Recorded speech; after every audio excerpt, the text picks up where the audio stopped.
Hello guys, ഇന്ന് നമ്മൾ പഠിക്കാൻ പോകുന്നത് ആസിഡ് സോയിലിനെ പറ്റിയാണ്. ആസിഡ് സോയിൽ എന്താണെന്നും എത്ര ടൈപ്പ് ഉണ്ടെന്നും എന്തൊക്കെയാണ് സോഴ്സ്, അങ്ങനെ അതിൻ്റെ ബേസിക് ആയിട്ടുള്ളതും അങ്ങനെ ഡീറ്റെയിൽ ആയിട്ടുള്ള കാര്യങ്ങളെക്കുറിച്ചാണ് ഈ വീഡിയോയിൽ പഠിക്കാൻ പോകുന്നത്.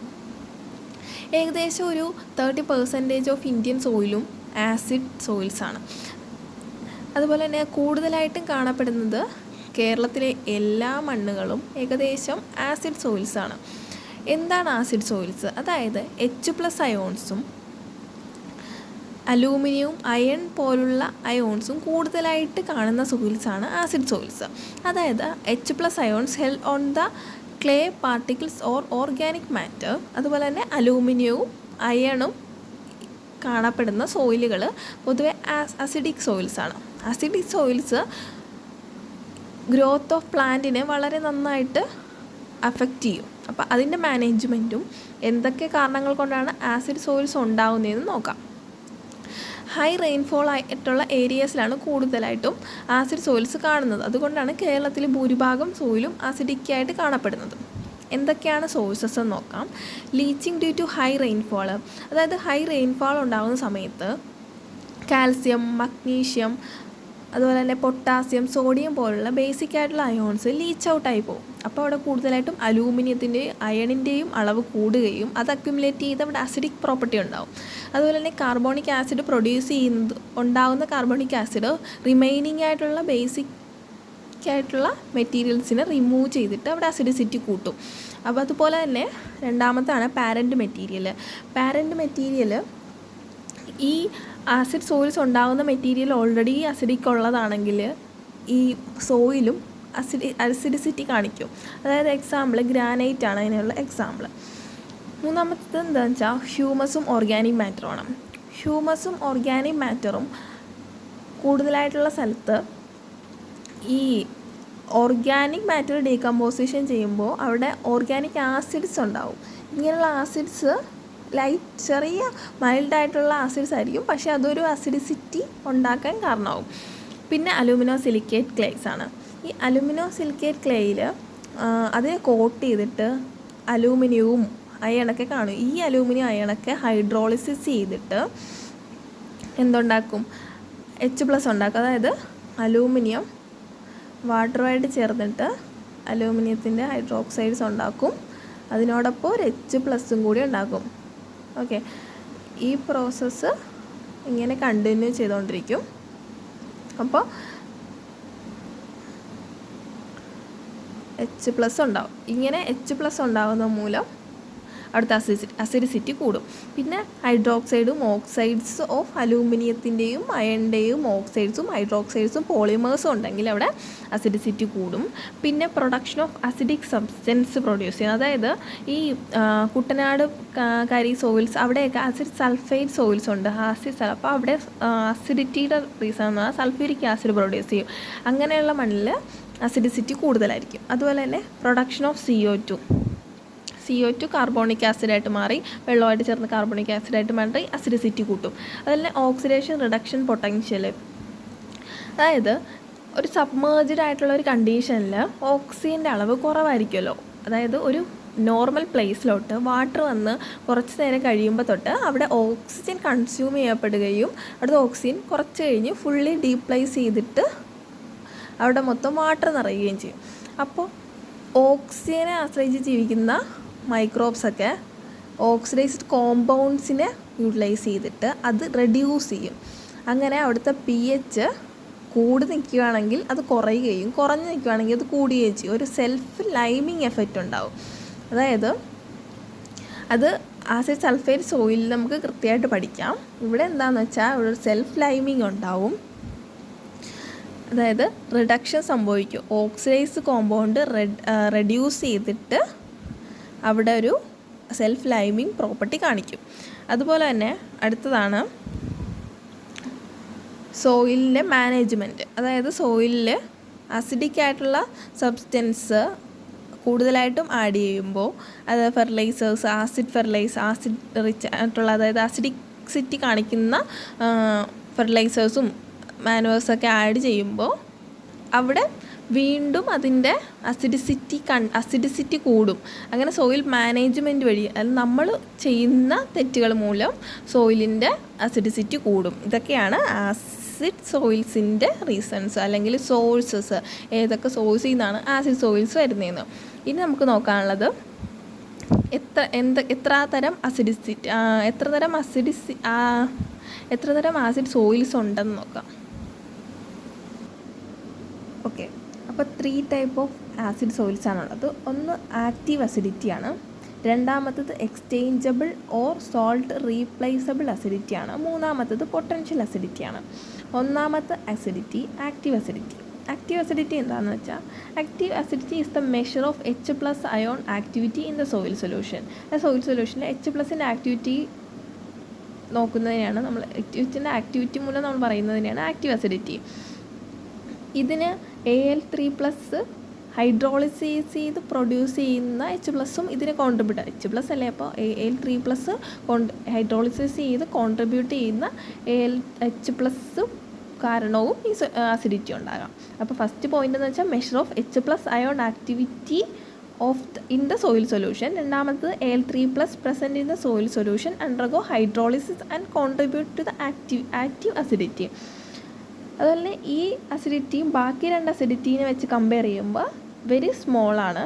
അതുപോലെ ഇത് ഡയറക്റ്റ്ലി മെഷർ ചെയ്യാൻ പറ്റും. അതായത് pH മീറ്റർ വെച്ച് നമ്മൾ കണ്ടുപിടിക്കുന്ന അസിഡിറ്റി ഇതാണ്. അതുപോലെ തന്നെ ഇത് പ്ലാന്റിൻ്റെ റൂട്ട് ഗ്രോത്തിനെ ഡയറക്റ്റ്ലി അഫക്റ്റ് ചെയ്യും. അപ്പോൾ 4 പോയിൻറ്റ്സാണ് ഇതിൽ പഠിക്കാനുള്ളത്. അതായത് ആക്റ്റീവ് അസിഡിറ്റിയിൽ ഒന്നാമത്തത് H+ അയോണിൻ്റെ ആക്ടിവിറ്റി മെഷർ ചെയ്യുന്നതാണിത്. അതുപോലെ തന്നെ Al3+ ഹൈഡ്രോളിസിസ് ചെയ്തിട്ട് ഈ ആക്റ്റീവ് അസിഡിറ്റിയിൽ ഒരു കോൺട്രിബ്യൂഷൻ കൊടുക്കുന്നുണ്ട്. അതുപോലെ തന്നെ 2 അസിഡിറ്റിനെയും ബാക്കി 2, അതായത് പൊട്ടൻഷ്യലിനെയും എക്സ്ചേഞ്ചബിൾ അസിഡിറ്റിനെയും വെച്ച് കുറച്ചുകൂടി സ്മോൾ ആയിട്ടുള്ളത്, ഇത് 2നെയും വെച്ചിട്ട് സ്മോൾ ആയിട്ടുള്ള അസിഡിറ്റിയാണ് ആക്റ്റീവ് അസിഡിറ്റി. അതുപോലെ തന്നെ ഇത് ഡയറക്റ്റ്ലി പ്ലാന്റ് റൂട്ടിനെയും ഗ്രോത്തിനെയും അതിനെയൊക്കെ ഡയറക്റ്റ്ലി അഫക്റ്റ് ചെയ്യുന്നുണ്ട്. അതുപോലെ തന്നെ pH മീറ്റർ വെച്ച് നമ്മൾ ഡയറക്റ്റ്ലി മെഷർ ചെയ്യുന്ന അസിഡിറ്റിയാണ് ആക്റ്റീവ് അസിഡിറ്റി. ഓക്കെ, അടുത്തത് exchangeable acidity. It is mainly associated with the exchangeable H+ and aluminium 3+ absorbed on the solution. അതായത് സോയിൽ കൊളോയിഡ്സിലോട്ട് എക്സ്ചേഞ്ച് ചെയ്യാൻ പറ്റുന്ന അലൂമിനിയത്തിൻ്റെയും H+ത്തിൻ്റെയും എക്സ്ചേഞ്ച് ചെയ്യാൻ പറ്റുന്ന സോയിൽ കൊളോയിഡ്സിലുള്ളതിനെയാണ് നമ്മൾ എക്സ്ചേഞ്ചബിൾ അസിഡിറ്റി എന്ന് പറയുന്നത്. ഇത് സ്ട്രോങ്ലി അസിഡിസിറ്റി ഉള്ള സോയിലാണ് കുറച്ചുകൂടി എവിഡൻ്റ് ആയിട്ട് നമുക്ക് കാണാൻ പറ്റുന്നത്. ഓക്കെ, അടുത്തത് പൊട്ടൻഷ്യൽ അസിഡിറ്റി. ഈ അസിഡിറ്റീനെ നമ്മൾ എക്സ്ട്രാക്റ്റബിൾ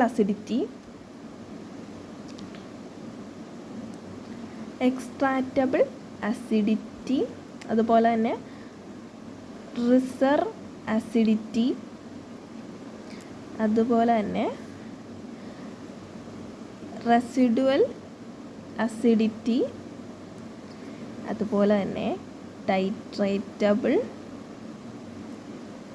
അസിഡിറ്റി, എങ്ങനെ 4 പേര് കൂടി പറയും. അപ്പോൾ ഇതുകൂടി ഓർത്ത് വെക്കണം. അല്ലെങ്കിൽ ഇതിലേതെങ്കിലും ഒരെണ്ണം എടുത്ത് ചോദിക്കുകയാണെങ്കിൽ ഇച്ചിരി പാടായി പോകും. അല്ലെങ്കിൽ സാധാരണ ചോദിക്കുന്നത് അസിഡിസിറ്റിയുടെ ക്ലാസിഫിക്കേഷനാണ്, 3 ടൈപ്പ്, അതിനെപ്പറ്റി എഴുതാനാണ്. അല്ലാതെ പൊട്ടൻഷ്യൽ അസിഡിറ്റിയിൽ എക്സ്ചേഞ്ചബിൾ എക്സ്ട്രാക്റ്റബിൾ അസിഡിറ്റി 1 വേർഡ് അങ്ങനെ ചോദിച്ചാൽ ഓർക്കാൻ വേണ്ടി ഈ 4 പേരൊന്ന് ഓർത്ത് വെക്കുന്നത് നല്ലതായിരിക്കും. ഇതെന്ന് പറഞ്ഞാൽ നോൺ എക്സ്ചേഞ്ചബിൾ ആയിട്ടുള്ള അലൂമിനിയത്തിൻ്റെയും H+ൻ്റെയും നോൺ എക്സ്ചേഞ്ചബിൾ ആയിട്ടുള്ള അലൂമിനിയത്തിൻ്റെയും H+ൻ്റെയും കോൺട്രിബ്യൂഷനാണ് potential acidity. Non exchangeable Al3+ and H+ are bound in non exchangeable site by organic colloids and silicate clays. What remain the soil after neutralisation of the both 2 acidity കഴിഞ്ഞിട്ട് 2 neutralise ആയി കഴിഞ്ഞ് മിച്ചമുള്ള acidity ആയിരിക്കും. അതായത് നമ്മൾ ഈ potential അസിഡിസിറ്റി മാത്രമേ remain ചെയ്തു. അതായത് നമ്മൾ ലൈമിങ് ചെയ്ത് കഴിഞ്ഞാലും ഈ 2 ആദ്യം പറഞ്ഞ 2ഉം ന്യൂട്രലൈസ് ആയാലും ഇത് അവിടെ കാണുമെന്ന്. It is several time greater than the active and exchangeable acidity. ഇത് മറ്റ് 2 അസിഡിറ്റീനേക്കാളും കുറച്ചുകൂടി പ്രോമിനൻ്റ് ആയിരിക്കും. അപ്പം പൊട്ടൻഷ്യൽ അസിഡിറ്റി എന്ന് പറയുന്നതിൻ്റെ വേറെ പേരാണ് എക്സ്ട്രാക്റ്റബിൾ അസിഡിറ്റി, അല്ലെങ്കിൽ റിസർവ് അസിഡിറ്റി, അല്ലെങ്കിൽ റെസിഡുവൽ അസിഡിറ്റി, അല്ലെങ്കിൽ ടൈട്രേറ്റബിൾ അസിഡിറ്റി. ഇത് എന്താണ് ഉണ്ടാകുന്നത്? H+ഉം Al3+ഉം പ്രസൻറ്റ് ഇൻ നോൺ എക്സ്ചേഞ്ചബിൾ സോയിൽ കൊളോയിഡ്സിൽ ഉള്ളതിൻ്റെ ഫലമാണ്. അതുപോലെ തന്നെ ഈ acidity is remain in the soil after the neutralisation of the active and potential acidity. അതായത് ഇത് എപ്പോഴും ഇവിടെ കാണുമെന്നല്ല, വീണ്ടും വീണ്ടും നമ്മൾ ന്യൂട്രലൈസ് ചെയ്ത് കുറക്കാൻ പറ്റും. പക്ഷേ മറ്റേതിനെ രണ്ടിനെ അപേക്ഷിച്ച് ഈ പൊട്ടൻഷ്യൽ അസിഡിറ്റി കുറച്ചുകൂടി ഗ്രേറ്റർ ആണ്. ഓക്കെ, അടുത്തത് ബഫറിങ് കപ്പാസിറ്റി ഓഫ് സോയിലാണ്. അതായത് it is a resistant towards the change in pH of the soil. pH ചേഞ്ചിനെ റെസിസ്റ്റ് ചെയ്യാൻ പറ്റുന്നതിനെയാണ് എന്ത് പറയുന്നത്? Buffering capacity.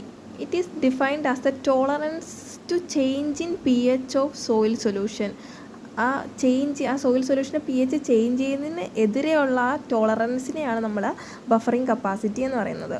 സോയിലൊരു വീക്ക് ആസിഡായിട്ട് ആക്ട് ചെയ്തിട്ട് ഈ ചേഞ്ചിങ് pHനെ റെസിസ്റ്റ് ചെയ്യും. ആസിഡ് കണ്ടീഷനിൽ H+ ion in the solution, soil സൊല്യൂഷനിൽ H+ അയോൺസും അതുപോലെ തന്നെ H+ അയോൺസും അലൂമിനിയം 3+ഉം കൊളോയിഡ്സിലുള്ളതും ഒരു ഇക്വിലിബ്രിയത്തിലായിരിക്കും. ഇങ്ങനെ ഇക്വിലിബ്രിയത്തിലുള്ളപ്പോൾ നമുക്ക് അതിൻ്റെ pH കുറക്കാൻ പറ്റത്തില്ല. നമ്മൾ ലൈമിങ് മെറ്റീരിയൽസ് ആഡ് ചെയ്യും തോറും ഈ H+ ന്യൂട്രലൈസ് ആകാൻ തുടങ്ങും. അങ്ങനെ ഇത് ന്യൂട്രലൈസ് ആയി കഴിയുമ്പോൾ ഇക്വിലിബ്രിയത്തിലായിരുന്ന ഒരു സാധനത്തിൽ ഇത് കുറയുവാണെങ്കിൽ ഇതെന്ത് ചെയ്യും? ഇങ്ങോട്ട് കോൺട്രിബ്യൂഷൻ കൊടുക്കും. ഇത് ഹൈഡ്രോളിസിസ് ചെയ്തിട്ട് H+ൻ്റെ അളവ് വീണ്ടും കൂട്ടും.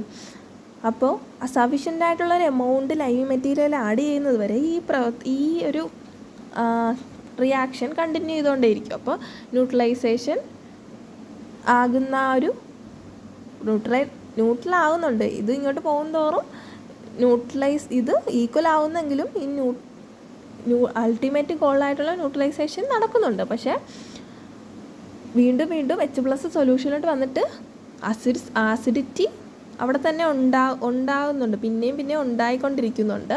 അതെപ്പോഴും ഒരു ഇക്വിലിബ്രിയത്തിൽ സഫിഷ്യൻ്റ് എമൗണ്ട് എത്തുന്നവരെ നമ്മൾ ആഡ് ചെയ്താലേ ഈ അസിഡിറ്റി ഫുള്ളായിട്ട് അവിടെ നിന്ന് കളയാൻ പറ്റും. അതായത് മറ്റേതിൽ അസിഡിറ്റി അവിടെ പ്രസൻ്റ് ആണ്, ഇവിടുന്ന് പതിയെ പുറകോട്ട് വരുന്നതേ ഉള്ളൂ. ഓക്കെ, ഇനി ഇങ്ങനെ ആസിഡ് സോയിൽസ് ചേഞ്ച് ഇൻ pHനെ ഇങ്ങനെ എപ്പോഴും റെസിസ്റ്റ് ചെയ്തുകൊണ്ടിരുന്നാൽ നമുക്കതിനെ ഒരിക്കലും ലൈമിങ് മെറ്റീരിയൽ ഇട്ടിട്ട് അതിൽ നമുക്ക് മാനേജ് ചെയ്യാൻ പറ്റില്ലല്ലോ. അപ്പോൾ ഇതിനൊരു സൊല്യൂഷൻ ഉണ്ടല്ലോ. ഇങ്ങനെ പതിയെ ഇതിൻ്റെ ന്യൂട്രലൈസേഷൻ പതിയെ ഇത് ന്യൂട്രൽ ആയിക്കൊണ്ടിരിക്കും. ബഫറിങ് കപ്പാസിറ്റി കൂടുന്നതിന് ഹൈ ബഫറിങ് കപ്പാസിറ്റി ഏതൊക്കെ സോയിലിനാണ്? സി കാറ്റയോൺ എക്സ്ചേഞ്ച് കപ്പാസിറ്റി കൂടിയ സോയിലിന് ബഫറിങ് കപ്പാസിറ്റി കൂടുതലാണ്. അതുപോലെ ഓർഗാനിക് മാറ്ററൊക്കെ കൂടുതലായിട്ടുള്ള സോയിലിലും ബഫറിങ് കപ്പാസിറ്റി കൂടുതലായിരിക്കും. ബഫറിങ് കപ്പാസിറ്റി എത്ര pHയിലാണ് കാണുന്നത്? 4.5 to 6ലായിരിക്കും കാണുന്നത്. അതായത് ഇതിന് കൂടിപ്പോയാലും ഇതിന് കുറഞ്ഞു പോയാലും ബഫറിങ് കപ്പാസിറ്റി അവർ കാണിക്കില്ല. ഓക്കെ.